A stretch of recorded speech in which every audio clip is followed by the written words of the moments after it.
Բարև ձեզ։ Մարտի 15-ը Սպառողների իրավունքների պաշտպանության միջազգային օրն է։ Ամբողջ աշխարհում պետական հասարակական կազմակերպությունները, ովքեր այդ երկրներում զբաղվում են սպառողների իրավունքների պաշտպանությամբ, կազմակերպում են միջոցառումներ, բարձրաձայնում են խնդիրները, այն մարտահրավերները, որոնց առջև կանգնած են, թվում է բացառություն չենք նաև մենք, մեզ մոտ եւս այդ միջոցառումները կազմակերպվում է,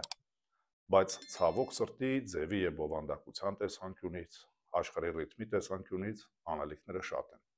Լինեմ անկեղծ, ինքս ինձ էլ շատ հաճախ հարցը տալիս եմ երկրում բազմաթիվ խնդիրներ կան, հազարավոր խնդիրներ եւ ինչ սպառողների իրավունքների պաշտպանության ժամանակն է։ Ավելի կարևոր հարցեր ունեինք, որոնք պետք է քննարկենք եւ նմանատիպ հարցերը կարող է թվալ, որ անգամ խոչընդոտելու են ավելի լուրջ մարտավարահների շուրջ մտածելու, խորհելու եւ անկործելու։ Այդուհանդերձ ամեն անգամ այդ հարցը ինձ տալիս, հետո անմիջապես հիշում եմ, որ պատերազմի նախորդած օրերին 2020 թվականի սեպտեմբերի հենց սկզբին մենք ունեցանք օղուց թունավորում եւ 21 մեր հայրենակիցներ մահացան։ Մահեր, որոնց պատճառները, պատճառահետևանքային կապերը մինչ օրս բացահայտված չեն։ Ցավոք սրտի անգամ քաղաքական պատասխանատվություն սրա համար ոչ մեկ չկրեց այդ ժամանակ։ Ցավոք սրտի մինչ օրս լիարժեք չի բացահայտվել եւ այսպես ասած պարզապես մղեցին երկրորդ պլան եւ իհարկե նաեւ օբյեկտիվ գործոն եղավ ցավալի պատերազմը, որը այդ պահին եկավ եւ այլ օրակարգ երկրում այլևս չունենք։ Պատերազմից հետո կրկին երկրում կհիշեք ծայրագույն լարված իրավիճակ էր եւ ունեցանք հերթական ցավալի դեպքը Պայթյունը Սուրմալույում, կրկին զոհեր եւ էլի մեր անպատրաստվածությունը, մեր խնդիրներին դիմակայելու անկարողությունը ի հայտ եկավ, երբ կամավորները ներգրավեցին այս աշխատանքներին առանց համապատասխան գիտելիքների եւ միայն Աստծո բարեհաճությամբ, երջանիկ պատահականությամբ հերթական ցավալի դեպքը չունեցանք, որովհետեւ առանց պաշտպանիչ հագուստի, առանց պաշտպանիչ գլխարկների մարդիկ գնացել են եւ աշխատանք էին կատարում մի վայրում, որտեղ բառից բուն իմաստով ռիսկային էր գտնվելը եւ նորմալ կառավարման պարագայում պարզապես առանց պատրաստվածություն անձը այդտեղ լինելու իրավունքը չուներ։ Այսպիսի ցավալի դեպքերն են, թունավորումներն են, կհիշենք նաև հազարավոր մարդիկ եղան, կհիշեք COVID-ը, սխալ կառավարման արդյունքում ունեցանք այդքան մահեր, եւ հետո երբ որ արդեն սկսեցինք համեմատել ստատիստիկան, տեսանք թե ինչ էր նշանակում վատ կառավարում, ինչ էր նշանակում դրա հետևանքները, ինչքան ցավալի են լինում, նոր հասկանում ես, որ անկախ ամեն ինչից բոլոր տեսակի մեծ խնդիրները դրանք փոքր խնդիրներով հանրագումարով են ձևավորվում եւ չի կարելի, եթե ունես մի խնդրեմ, անտեսես մնացած խնդիրները, թերևս սա է պատճառը, որ որոշեցինք առաջնորդվել այն մեթոդաբանությամբ, ինչ մեթոդաբանությամբ առաջնորդվում է նաեւ աշխարհի մնացած երկրներում եւ սպառողների իրավունքների պաշտպանության միջազգային օրվան հաջորդող մեկ շաբաթվա ընթացքում հայտարարել իրազեկման շաբաթ եւ խոսել են խնդիրներից, որոնք առկա են եւ այն մարտահրավերներից, որոնք չդիմակայելու պարագայում մենք անպայման ունենալու ենք ցավալի հետևանքով պրոբլեմատիկ ինչ-որ իրավիճակ։ Ունենք երկու տարբերակ, կամ հարմարվենք այս խնդիրներին, սպասենք հաջորդ ցավալի դեպքին, հերթական պայթյունից հետո գնանք հրշեջի ձեռքից խողովակը վերցնենք ու փորձենք ինքնուրույն հանգցնել հրդեհը, ինչպես ցավոք արդեն ունեցել ենք այս դեպքը եւ որին արդեն հիշատակեցի, կամ բոլորս միասին լծվենք սպառողների իրավունքների պաշտպանության խնդիրները լուծելու եւ պահանջելու ինչպես գործադիրից, այնպես օրենսդիրից եւ մնացած կառավարիչներից, որպեսզի լուծեն այն խնդիրները, որոնք կան եւ ավելին ասեմ, որոնք գալու են։ Այո, սպառողների իրավունքների պաշտպանությունը դա հագուստ գնել վերադարձնելը չէ, միայն սնունդը չէ, որը պահպանվում կամ տեղափոխվում է ոչ պայմաններում են, որոնք նախատեսված են սպառողների իրավունքների պաշտպանության ոլորտում բացերը կարող են բերել այն ծանր հետևանքներին, որոնք որ բերեցին։ Եվ լավագույն օրինակն է սպառողների ներգրավմամբ խնդիրների լուծելու վերջին օրերին տրանսպորտի հետ կապված մեր հայրենակիցների բոյկոտը, տեսնում եք համայնքը անգամ այսօր ինչպես է իրար խառնված իմ այլ փորձում օրենսդրական փոփոխություն կատարել, որպեսզի կարողանա տուգանի են քաղաքացիներին, ովքեր բոյկոտ են անում եւ չեն վճարում այդ 150 դրամը, բայց որքան էլ ուզում են այսօրվա իշխանավորները մեզ ներկայացնեն, որ 300 դրամ մասին խոսք չի եղել, ի սկզբանե էլ տոմսերը նախատեսված են եղել այն գներով, ինչ գներով, որ հիմա կան, փաստը մնում է փաստ։ Մեկ ուղևորափոխադրումը լինելու էր 330 դրամ, այսօր 300 դրամ ներողություն, այսօր 150 դրամ է, որովհետև բազմաթիվ քաղաքացիներ միավորվեցին եւ գնացին սեփական իրավունքների պաշտպանությանը։ Իսկ մնացած բոլոր տեսակի ստերը, որի սկզբանե եղել է 150 դրամ, շատ արագ կոտրվում են, որովհետև 10 տոմսի արժեքը 2200 դրամ էր, այսինքն ի սկզբանե որևէ կերպ մեկ ուղևորափոխադրումը 150 դրամ չի եղել է շատ ավելի թանկ եւ բոլորով միասնական աշխատանք կատարելով կարողացանք ունենանք արդյունք, որևէ քաղաքական ուժ, որևէ հասարակական կազմակերպություն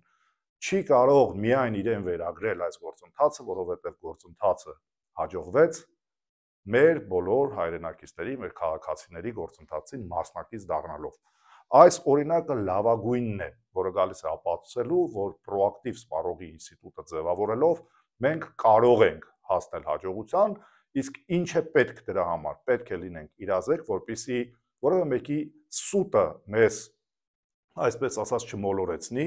եւ էլի եթե տրանսպորտի օրինակով բերեմ, երբ որ ասում են դե 300 դրամ, 400 դրամ, մենք փորձում ենք այս գնով կարգավորել ձեր համար, ու դու չգիտես ճիշտը, որ իրականում ճիշտ չեն ասում, միգուցե եւ չանես այն գործողությունները, որը որ արեցիր, բայց երբ դու գիտես, որ սխալ կառավարման հետևանքով է այս ամեն ինչը տեղի ունենում, հնարավոր է նույն գնով ավելի բարձրակարգ բան ունենաս, այդ ժամանակ արդեն ներգրավում ես։ Մենք ապրում ենք 21-րդ դարում։ Բոլորիս ձեռքին, եթե ոչ բոլորիս գերակշռող մեծամասնության ձեռքին կան հեռախոսներ, կան սոցիալական ցանցեր, որտեղ բոլորը կարող են բարձրաձայնել այն խնդիրները, որոնց որ բախվում են, եւ հավատացեք, այսօր բիզնեսի համար սեփական իմիջը շատ ավելի կարևոր է, քան որևէ պետական կառույցի կողմից կիրառվող տուգանքը։ Ավելին, բիզնեսները պատրաստ են գնալ եւ վճարել այդ տուգանքները, միայն թե հանրային դաշտում չքննարկվի այն խնդիրները, որոնք որ արձանագրվել են իրենց մոտ, որպեսզի սպառողները չհրաժարվեն իրենց կողմից մատուցվող ծառայության օգտագործումից։ Մենք բոլորս կարող ենք կանխել, մենք բոլորս միասին կարող ենք հասնել հաջողության, եթե ոչ թե ստիպենք պարզապես պետական մարմիններին աշխատել, այլ բիզնեսին հասկացնենք, որ անգամ եթե պատկան կառույցները անգործություն են ցուցաբերում, դա դեռ չի նշանակում, որ մենք մեր իրավունքներին տեր չենք լինելու եւ չենք գնալու դրանց հետևից։ Ցանկալի կլիներ, լավ կլիներ, որ ամեն ոլորտում ունենանք մի պրոֆեսիոնալ մարմին, որը կգնար եւ այս խնդիրը կլուծեր։ Իհարկե կլիներ ցանկալի, բայց ունենք այն ինչը ունենք եւ մնում է երկու բան, կամ հարմարվենք, ու ելեմ կրկնում, սպասենք ամեն անգամ մի վատ բանի, ու եթե օրինակ հագուստը եթե հետ չվերցրեցին, ընդհանրապես ֆինանսապես ենք տուժելու, կամ գնում ենք խանութ, հասկանում ենք, որ մենք չբողոքելով մեր այսօր արդեն ապրում ենք այդ սովետական ամենաթանկ երկրում, ապա որոշ դեպքերում դա ունենալու է անդառնալի ծանր հետևանքներ եւ եթե մենք չճնշենք, այս հետևանքները ցավոք սրտի անխուսափելի է, որ լինելու են ականապես։ Շատ կարևոր է, որպեսզի սպառողների իրավունքների պաշտպանության հետ կապված խնդիրները լուծում ստանան բովանդակային,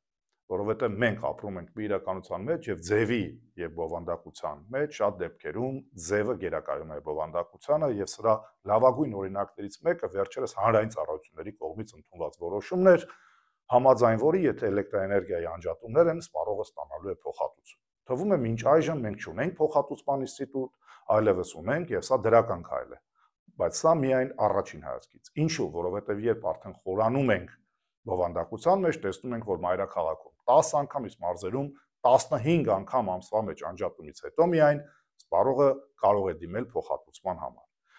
Իսկ սա ուղիղ վկայում է, որ հանրային ծառայությունները որոշում ընդունեցին ոչ թե սպառողների համար, այլ որոշմամբ իրենց լեգիտիմացրեցին ամսվա մեջ 10 անգամ անջատումը Երևանում եւ 15 անգամ անջատումը մարզերում, այն դեպքում, երբ 21-րդ դարում անգամ 3 անգամ անջատելը այլևս կդիտարկվեր որպես անբարեխիղճ ծառայությունների մատուցում, որովհետև ամոթ է 21-րդ դարում խոսել 15 անջատման մասին։ Բայց փաստացի այսօր բիզնեսը կարող է ասել, որ մենք ունենք իրավակարգավորում, որ մինչև 15 անգամ անջատումը նորմալ է, չէ՞ որ հանրային ծառայությունները հենց այս թիվն է սահմանել։ Այսինքն ստացվում է, որ թվացial մենք բերել էինք նախագիծ, որ պետք է սպառողը ստանալ փոխհատուցում, բայց երբ խորանում ենք բովանդակային իմաստով, տեսնում ենք, որ Մի բան էլ բիզնեսի շահերը պաշտպանող նախագիծ էին բերել, որը ոտնահարում է սպառողների իրավունքները։ Սա լավագույնս է դրսևորում ձև բովանդակություն հարաբերակցությունը եւ նաեւ կարեւորությունը հարցի, թե ինչքան է պետք ճիշտ հասկանալ, որ որոշումները արդյոք բխում են մեր շահերից թե ոչ, եւ ի սկզբանե բոլորով միասին լծվեն խնդիրներին, որպեսզի լուծումները տրվեն սպառողակենտրոն, որպեսզի մենք ամեն անգամ խնդրի չբախվենք,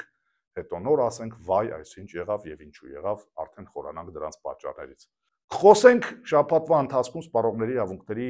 հետ բոլոր իրավունքներին, որոնք սահմանված են, աշխարհը սահմանում է կարգախոսներ, մենք ցավոք սրտի շատ հետ ենք այս կարգախոսներից, որովհետեւ արհեստական բանականության կամ կայուն կենսակերպի մասին են խոսում, սրանց անպայման հարադարձ կկատարենք, ինչևէ ցանկանում եմ, որ մի օր սպառողների իրավունքների պաշտպանությունը դառնա այն օրը, որ իրար կարողանանք շնորհավորենք, այսօրվա հաղորդումը մի քիչ մինորային նոտաների մեջ էր, որովհետև բոլորս հասկանում ենք խնդիրները շատ են, բայց կրկնվելու եմ, կամ պետք է հարմարվենք ու ամեն անգամ տխրենք, կամ պետք է բոլորս միասին լծվենք խնդիրների լուծմանը եւ պահանջելու ոչ միայն բիզնեսից, ծառայություն մատուցողից, այլ պետությունից իսկապես լուծի այն խնդիրները, որոնք շատ դեպքերում ունենալու են անդառնալի հետևանքներ։ Բաժանորդագրվեք մեր ալիքին եւ ոչ միայն պարզապես մասնակիցը դառնալու համար իրազեկման շաբաթվա ընթացքում տեղի ունեցող իրադարձություններին, այլ ընդհանրապես ձեր իրավունքներին եւ նաեւ այլոց պարտականություններին, որոնց կատարման պարագայում մենք ունենանք պաշտպանված սպառող։